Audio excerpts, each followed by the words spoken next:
When I came to America, I had nothing. No money, no music, only my violin with me and my dream to build a chamber orchestra.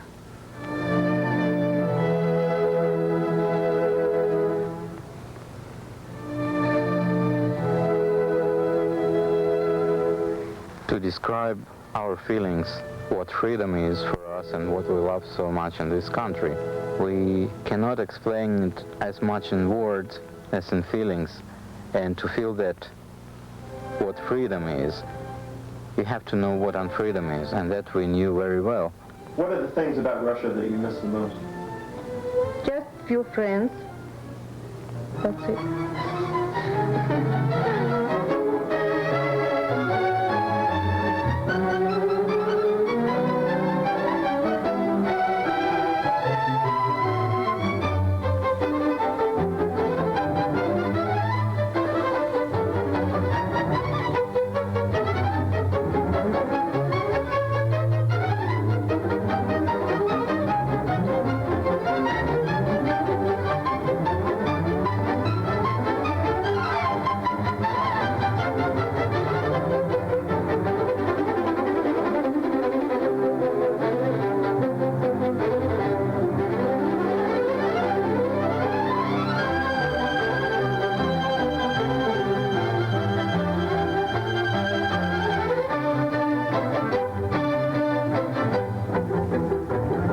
Immigrant who came to new country and have to start a new life, they have a lot of problem.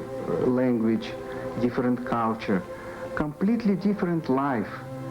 And when we have opportunity to be together, to help each other, and together play this beautiful music, it brings a wonderful opportunity to musicians. And that's why this orchestra is very special.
You know, there is a joke about this.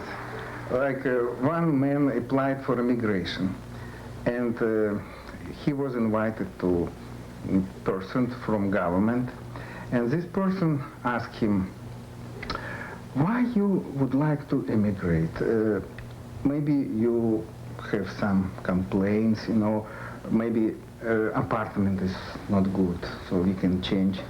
No complaint. Maybe you need another car, your car is old, no complaint. Maybe you need another position, maybe a little higher position, no complaint. But why you want to leave Russia? Because there I can complain. So at the evening, Leonid will check all music, and when we come on stage, it will be not necessary to look nervously, you know, is music here or not, you know, and everything will be in order.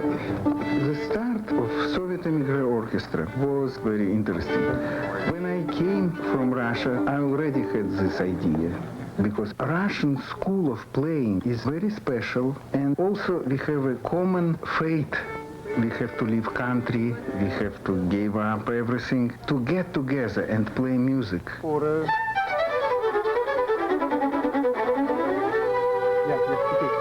this A, tam, parallelim, you play a little too long. It takes too much time, so you're a little behind later. Okay, fine. Very clear, you know. Each note. Okay? I respect Lazar, and I love him. I really love him like a person and like musician. I adore everything what he's doing with the music, with us, and with the ensemble. And this is kind of work which I used to do there, so it's very close for me. Now, in a third movement, only beginning, we have to here create a picture of folk holiday. Big holiday, everybody happy, you know, it's in a Slavic village somewhere. Okay, let's start this.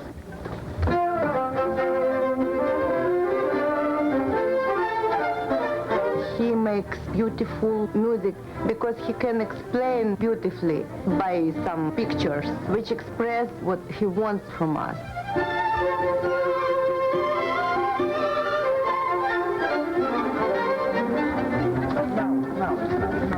Before it was too academic, you know, like old professors.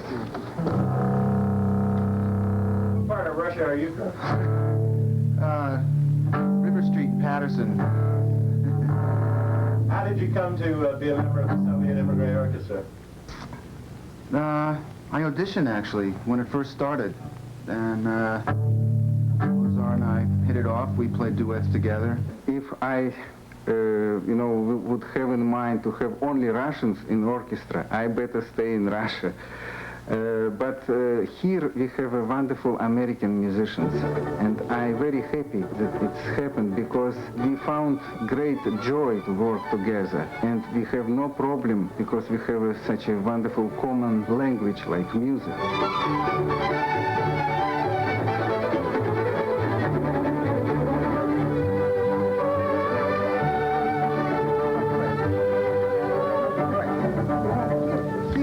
The most important, suddenly after this forte, very dolce, you know, nice sound, okay? It's not such way, it's a charming sound. Lazar was a legend in his own time because he was director of one of two best chamber orchestras in Soviet Union, and many of us, especially younger players who is in the orchestra now, were learning repertory of the chamber orchestra straight from his records.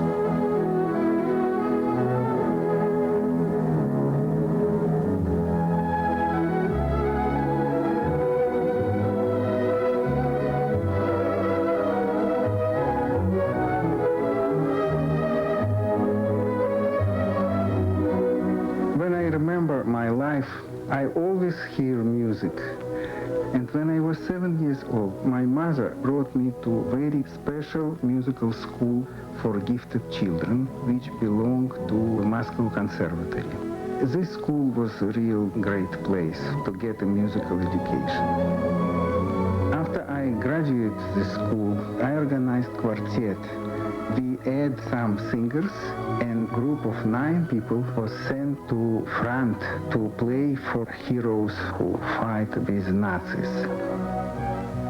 Then I was accepted to Leningrad Philharmonic Orchestra, one of the best in Russia and in Europe.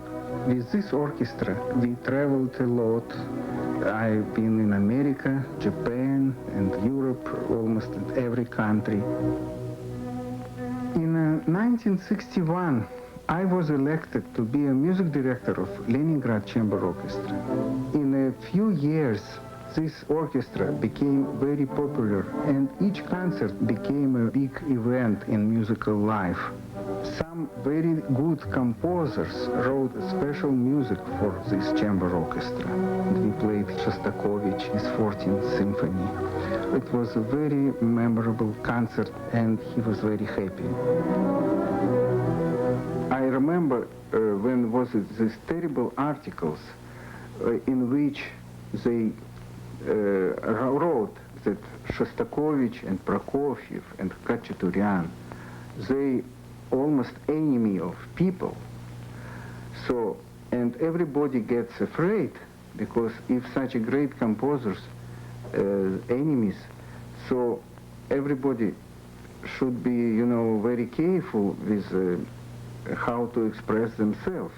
There is the office who correlates music affairs, and in this office there is no one, no single person who understands anything in music. For example, once we played music by composer, avant-garde composer, and we almost get punished for this. I can't argue with them, and I have to do what they want, otherwise I will lose my job. And even if I will be too pushy, they simply can send me to prison. When was the revolution, everybody thought that it will be a new society. But after 60 years, everybody see that nothing like this happened. Economic doesn't work. There is a shortage in food, in houses, and everything under control of government.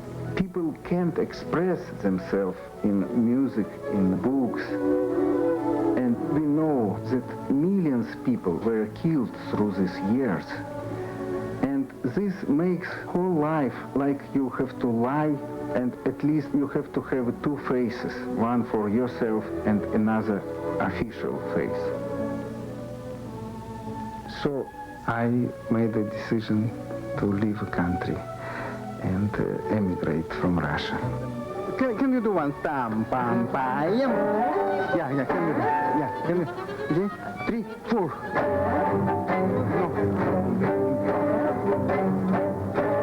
Yeah. Glissando sound a little too easy. Tam, pam, pam. Yeah, exaggerate it. Yeah. It's, you know, Russian riches. Okay. I think what he brings to it is a real joy to have a group here. That's it. I love it. I love it, and I like him very much. He's a very nice person, very charming.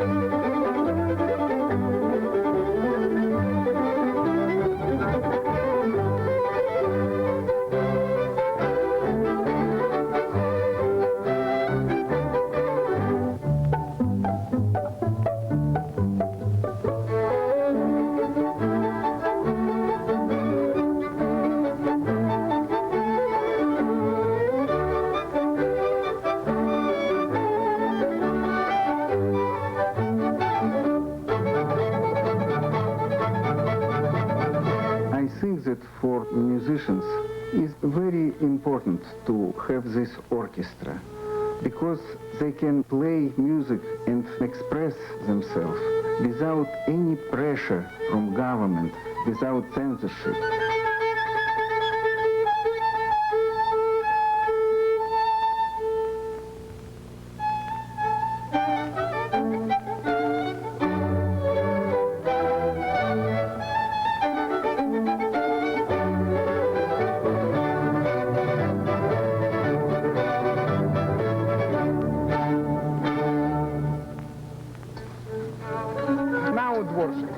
I wanted to be free.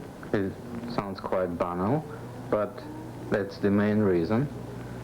I wanted to live because I am Jewish, and there is no real place for Jews in a Soviet society.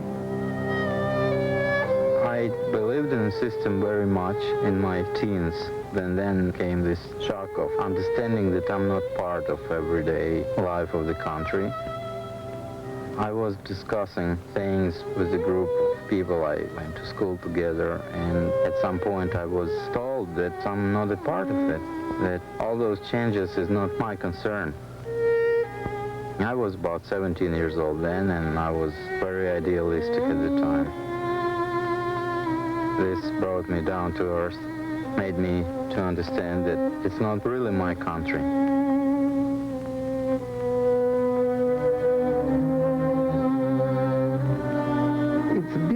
discrepancy between Marxist-Leninism theory and real life, what is going on.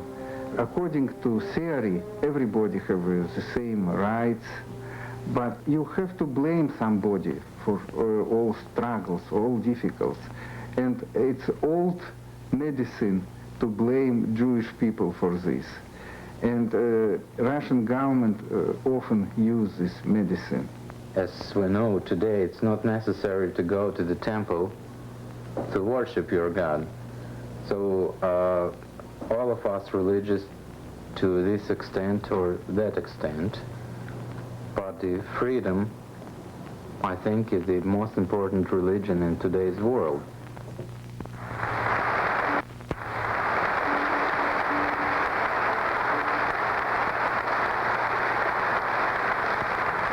Now we will play very special music.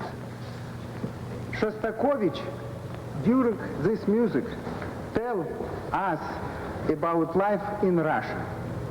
And many people ask us, why you emigrate? Russia is so big, so beautiful. And I think when you listen to this music, you will understand why people is leaving Russia.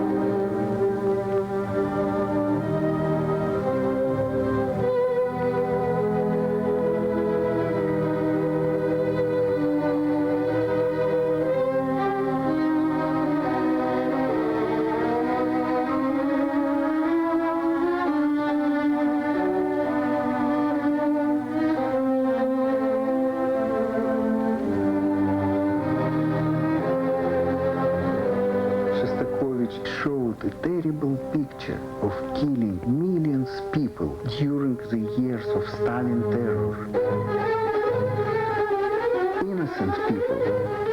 And you can hear some Jewish melodies. He showed that a lot of Jewish people were killed.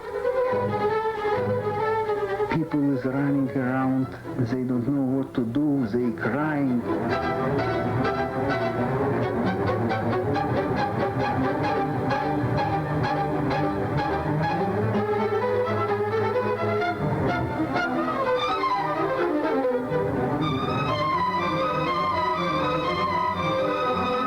Shostakovich considered himself one of the victims of this killing.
Shostakovich is like big, very sensitive reader.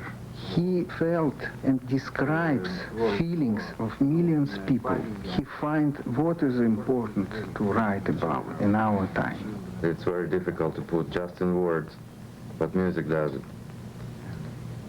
Mixture of real beauty and real horror. In two words, if Soviet officials knew what really music of Shostakovich expressed, they would kill him back in 1937, for sure. Always he expressed his sympathy to Jewish people only because he felt that Jewish people is depressed in Russia. You know, all this anti-Semitism was completely Oppressed would be the word. yeah. It expressed in many ways, and especially in education of our children. For example, here in the United States, my daughter graduated from high class college, Rensselaer Polytechnica, so that this kind of college she would not attend in Russia. Our children are not allowed to get really the best education. And only the death of Stalin, you know, save our people, you know. Otherwise, we all probably will be not here. We will, still will be there, or maybe many of us died already. So it's not question of mood, you know. It's a question of life or death. Now we will go to fourth moment where he describes terrible times, this back to 34, 35, 7, you know, and later when KGB knocking in the door every night, there were family who waiting and prepare already, you know, socks and dry bread to be taken to prison. You know how wonderful he describes one person alone in the room during the night. He is waiting. And I will play music which describes the feelings of this person. And you will see how he describes this.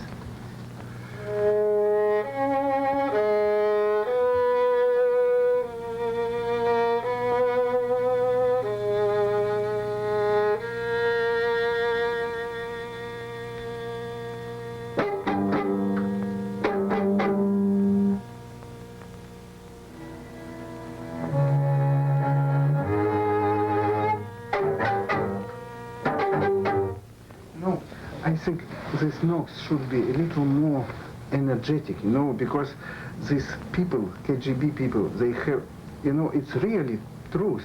They had a plan, you know. During the night, take maybe 30 or 50 people. So they in a hurry. Everything so, planned. Yeah, they have, yeah, it's like this, you know, and you played a little, not enough, you know. Let's start from the fourth bar. Uh-huh.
Later, when cello starts his solo, Shostakovich describes his dreams about life in Russia, how it should be, without killing, without violence, only with freedom, with love, with friendship.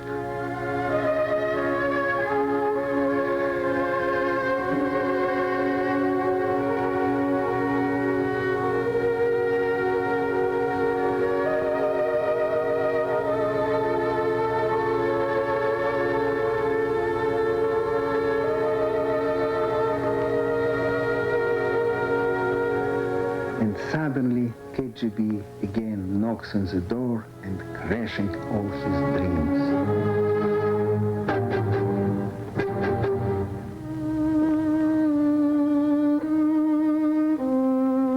So I think this music really describes people's situation in Russia, that these difficulties make people start to hate each other. They never happy, you know. This is very upsetting to me. So, and I think we are so lucky to be here, you know, and it's wonderful that we escape. We're not lucky. We've done it ourselves. It has nothing to do with luck. It's your power, willpower. You wanted to break in pieces your life and start it elsewhere, building it, putting it together again. And I don't call it luck. That's what you do with your own hands. Yeah, but We brought ourselves here. I maybe not 100% right, because I'm thinking about thousands of people who is still in Russia, who still, you know, have such terrible problems.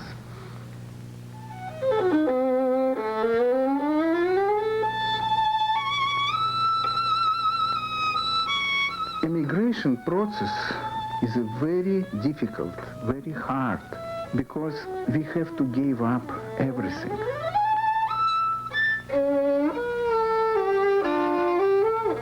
It's a big problem to take out a violin or another musical instrument. It was a big worry to me when I thought about the possibility to leave a country.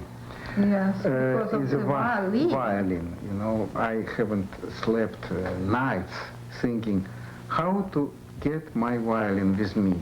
Lazar can't live even half a day without the violin.